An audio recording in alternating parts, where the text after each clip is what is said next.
Dampak negatif dari tidak menutup aurat atau tidak berbusana muslim, yaitu yang pertama adalah berdosa. Karena memang tadi kita sebelumnya saya sudah jelaskan bahwa tidak berbusana muslim atau tidak menutup aurat itu atau tidak berpakaian syar'i hukumnya dosa.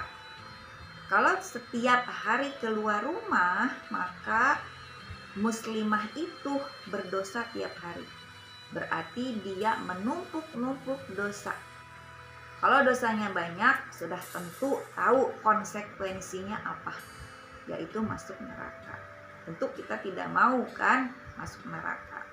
Lalu dampak negatif lainnya yaitu keselamatannya terancam. Jadi wanita yang apalagi ya yang sampai berpakaian seksi gitu, biasanya terjadi pelecehan seksual.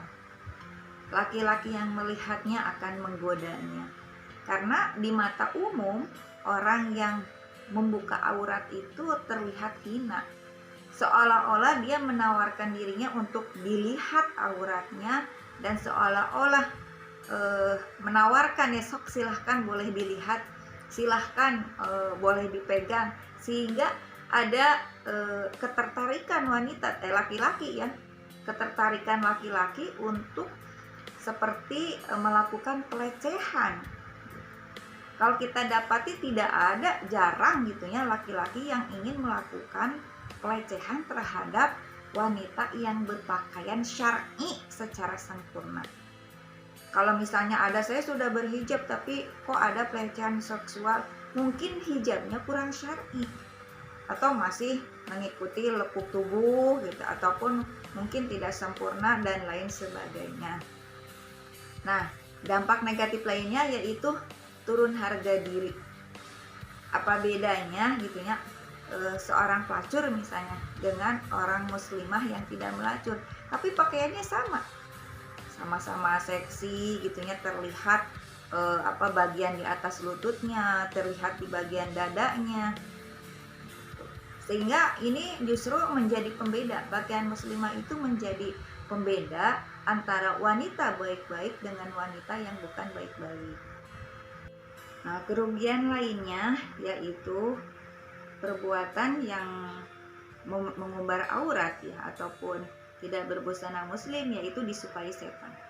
Tentu ya setan itu berusaha menjerumuskan manusia agar memiliki teman nanti di neraka. Karena memang itu adalah tugas setan. Tentu kita ya tidak mau ya menjadi barisan setan gitu ya. Tentu kita sebagai manusia yang cerdas ingin masuk surga kan, tidak ingin mendapatkan siksa nanti di akhirat. Lalu kerugian lainnya ketika tidak menutup aurat yaitu tadi ya tidak mencium baunya surga.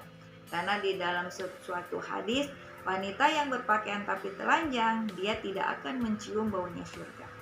Wanita yang berpakaian tapi telanjang itu seperti apa maksudnya? Yang pertama, pakaiannya tidak menutup aurat. Yang kedua, pakaiannya tipis sehingga terlihat bagian bentuk badannya, terlihat warna kulitnya. Nah, yang ketiga, pakaiannya mengikuti bentuk tubuh. Kalau seperti legging ya, yang kalau kita lihat gitu ya, ibu-ibu masih banyak pakai baju street sehingga membentuk tubuhnya. Nah, itulah disebut wanita yang berpakaian tapi telanjang. Dampak negatif bagi laki-laki, yang pertama, ketika laki-laki tersebut itu melihat aurat wanita, maka laki-laki itu berdosa. Baik itu yang dilihat rambutnya, yang dilihat betisnya, yang dilihat lehernya, ataupun lebih dari itu.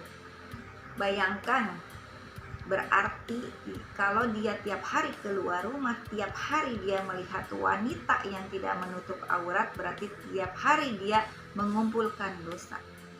Seperti hadis Rasulullah, orang yang melihat dan yang dilihat sama-sama dosanya. Dulu pernah ada ya kisah Imam Syafi'i, hanya karena melihat betis seorang wanita maka hafalannya hilang. Itu dampak negatif dari melihat aurat wanita. Lalu keduanya, melemahnya kadar keimanan. setiap hari melakukan dosa itu iman akan terkikis. Apalagi yang melihatnya adalah laki-laki yang memang awalnya kurang imannya. Dia berpikir dengan melihat aurat wanita, dia mendapatkan rezeki nomplok katanya. Padahal yang ia dapatkan adalah dosa yang nomplok gitu. Nah, lalu kerugian lainnya bagi seorang laki-laki itu adalah potensi yang besar untuk berbuat jinah. Nauzubillah min dzalik ya. Apalagi budaya sekarang itu kan budaya pacaran ya. Lalu berkhalwat di tempat-tempat yang sunyi, misalnya di tempat kos-kosan. Udah gitu wanitanya melihat memperlihatkan auratnya. Yang namanya laki-laki, Allah menciptakan gitu ya naluri seksnya, ketika melihat aurat perempuan maka akan terbangkit gitu. Dan ketika itu pihak ketiganya setan. Nah, dikomporilah mereka berdua. Ya awalnya pegangan tangan, lalu ada aktivitas selanjutnya yang sampai-sampai bisa jadi jatuh kepada perbuatan jinah. Nauzubillah min dzalik.